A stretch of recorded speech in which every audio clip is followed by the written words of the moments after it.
4 दिसंबर 1971 रात के 10:32 अरब सागर, पूरा समुद्र काला, कोई रोशनी नहीं, कोई आवाज नहीं, और उस अंधेरे में 3 परछाइयां, 3 छोटी छोटी बोटें, इतनी छोटी कि एक क्रिकेट पिच से भी छोटी, इतनी हल्की कि बड़ी लहरों में हिचकोले खाएं। पाकिस्तानी नौसेना के सबसे आधुनिक रडार उन्हें पकड़ नहीं पाए। कराची से 70 किलोमीटर दूर उन 3 बोटों पर सवार भारतीय नाविकों के हाथ हथियारों पर थे, आंखें रडार स्क्रीन पर, और मन में एक ही बात, आज रात इतिहास बदलना है। और फिर रडार स्क्रीन पर एक बड़ा निशान उभरा, PNS खैबर, पाकिस्तान का गर्व, उसका ताकतवर डिस्ट्रॉयर, हजारों टन वजन, दर्जनों तोपें, जो ये नहीं जानता था कि उसकी मौत 70 किलोमीटर दूर से आ रही है। कमांडर ने आदेश दिया, दागो। स्टिक्स एंटीशिप मिसाइल ने समुद्र की सतह से कुछ मीटर ऊपर उड़ते हुए PNS खैबर को जा लिया। धमाका, आग, एक और मिसाइल, और पाकिस्तान का वो डिस्ट्रॉयर जो घंटों पहले गर्व से समुद्र में खड़ा था, अरब सागर की तलहटी में जाने लगा। लेकिन ये सिर्फ शुरुआत थी, क्योंकि उस रात कराची का आसमान आग से लाल होने वाला था, 7 दिन तक जलने वाला था, और पाकिस्तानी नौसेना एक ऐसी हार देखने वाली थी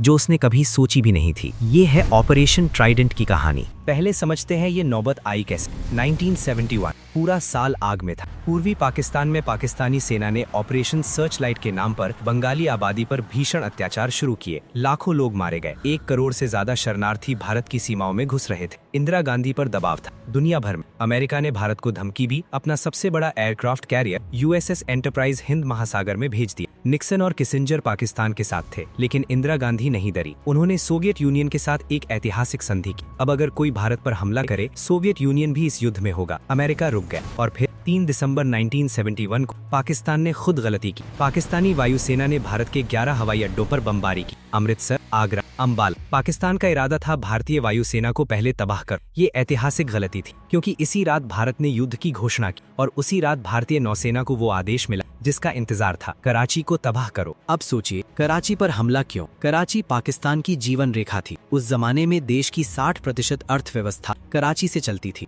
पाकिस्तानी नौसेना का मुख्यालय कराची में था। पाकिस्तानी सेना और नौसेना का ईंधन केमारी ऑयल स्टोरेज फैसिलिटी में। अगर कराची जले तो पाकिस्तान की लड़ने की ताकत आधी हो जाए। लेकिन कराची पर हमला करना इतना आसान नहीं था। वहाँ पाकिस्तान के बड़े जंगी जहाज थे, पनडुब्बियां थीं, तटीय सुरक्षा थी। अगर भारत ने कोई बड़ा जंगी जहाज भेजा, वो डिटेक्ट हो जाता, तबाह हो जाता। तो फिर यहाँ एक इंसान ने वो सोचा जो किसी ने नहीं सोचा था। उस इंसान का नाम था कमांडर बबरू भान यादव। उनका तर्क था, बड़े जहाज नहीं भेजेंगे, छोटी मिसाइल बोट्स भेजेंगे, विद्युत क्लास मिसाइल बोट्स। हर बोट की लंबाई सिर्फ 39 मीटर, वजन 245 टन, इतनी छोटी कि राडार पकड़ ना पाए। लेकिन इन पर लगी थी Soviet sticks anti ship missiles. यही थी असली ताकत। स्टिक्स मिसाइल की रेंज थी 70-80 किलोमीटर, यानी दुश्मन के पास जाने की जरूरत नहीं, दूर से निशाना। और सबसे बड़ी बात, ये मिसाइल समुद्र की सतह से महज कुछ मीटर ऊपर उड़ती थी। उस जमाने के राडार सिस्टम्स इसे पकड़ नहीं पाते थे। पाकिस्तान को इस हथियार के बारे में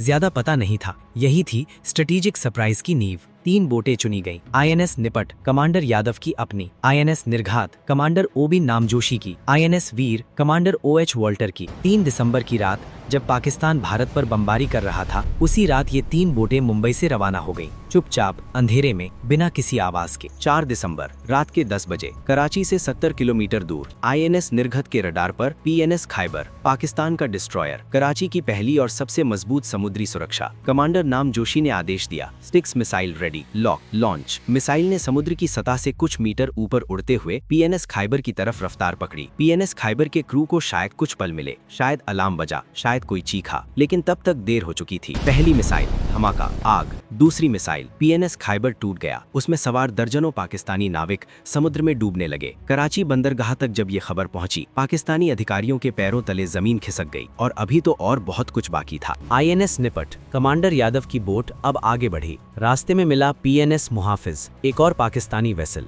स्टिक्स मिसाइल, PNS मुहाफिज डूब गया, और फिर आया असली निशाना, कियामरी, कराची का तेल भंडार, हजारों टन क्रूड ऑयल, पाकिस्तानी सेना और नौसेना का ईंधन। मिसाइल दागी गई। जो हुआ अगले कुछ मिनटों में, वो कराची के लोग कभी नहीं भूले। एक तेल का टैंकर जला, फिर दूसरा, फिर तीसरा। आग एक से दूसरे में फैलती गई।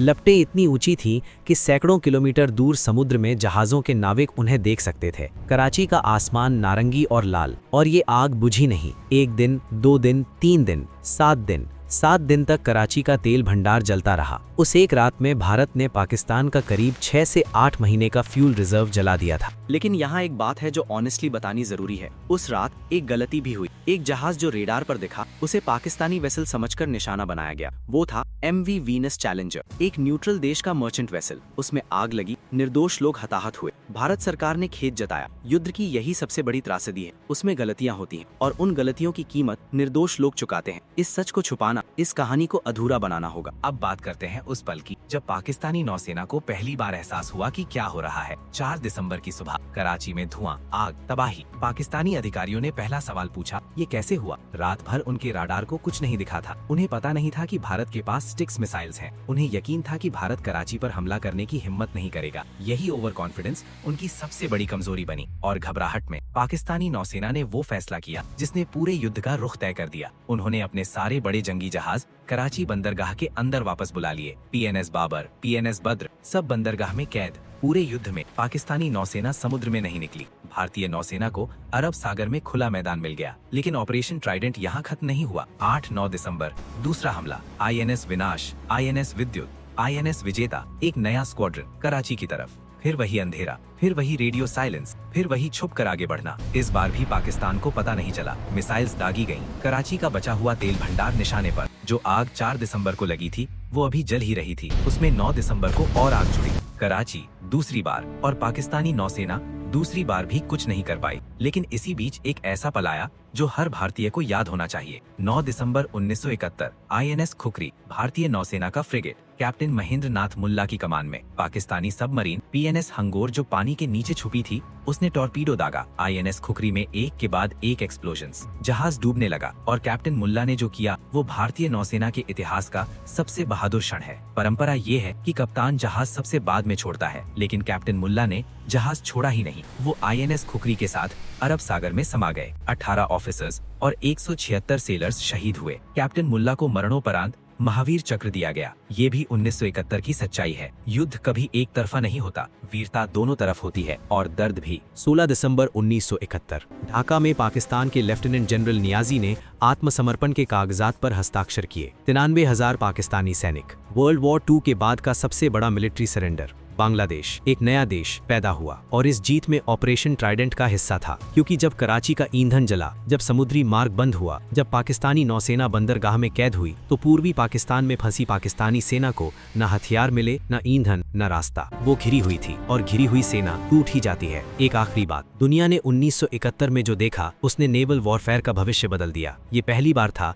जब एंटी शिप मिसाइल्स का इतने बड़े पैमाने पर स्ट्रेटेजिक इस्तेमाल हुआ। नेटो देशों ने ध्यान दिया, US नेवी ने ध्यान दिया। सबने एक सबक लिया, फ्यूचर की नेवल बैटल्स बड़े जहाजों की तोपों से नहीं, मिसाइल से लड़ी जाएंगी। और 1982 में फॉकलैंड्स वॉर में जब अर्जेंटाइन नेवी ने एक्सोसेट मिसाइल से ब्रिटिश डिस्ट्रॉयर HMS शेफील्ड डुबोया, मिलिट्री हिस्टोरियंस ने कहा ये 1971 का दोहराव है। भारत ने उस रात दुनिया को नेवल वॉरफेयर का भविष्य दिखाया था। कमांडर बबरूभन यादव को मिला वीर चक्र, कमांडर नमजोशी को भी वीर चक्र, लेकिन उनके नाम ज्यादातर भारतीयों को आज भी नहीं पता। यही इस देश की एक दुखद सच्चाई है। जो ऊपर होते हैं उन्हें क्रेडिट मिलता है, जो जमीन पर लड़ते हैं वो अक्सर गुमनाम रह जाते हैं। इसीलिए हर 4 दिसंबर को नेवी डे मनाया जाता है। उन्हीं 3 बोटों की याद में, INS निपत, INS निर्घत, INS वीर। उन नाविकों की याद में जो उस रात अंधेरे समुद्र में बिना रोशनी के, बिना किसी गारंटी के आगे बढ़े, जो गए क्योंकि देश ने कहा था, जिन्होंने अंधेरे में जाकर उजाला किया और वो उजाला कराची के आसमान में 7 दिन तक जलता रहा। जय हिंद, जय भारतीय नौसेना।